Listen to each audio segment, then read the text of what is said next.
sa kanya. Salubungin mo lang siya araw-araw. Magugulat ka na lang isang araw talaga. Mawawala yung ano mo. Mawawala yung mga takot mo na yan. Lalo yung hilo na yan, mawawala yan.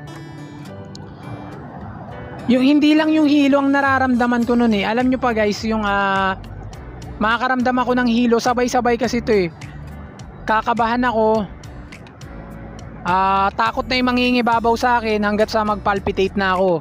Magpapalpitate na, kakabahan na ako, may hahalong takot yung palpitate ko. Hindi ko mapigilan yun. Talagang nag-uumpisa kasi yun sa takot. Sa takot. Sintomas siya na paramdam, tapos matatakot ka, sasabay na yung palpitation mo. Kasabay nun, nararanasan ko yung pagbigat ng aking batok, yan. Nararamdaman ko yan. Bigla akong mahihilo, tapos manghihina na para kang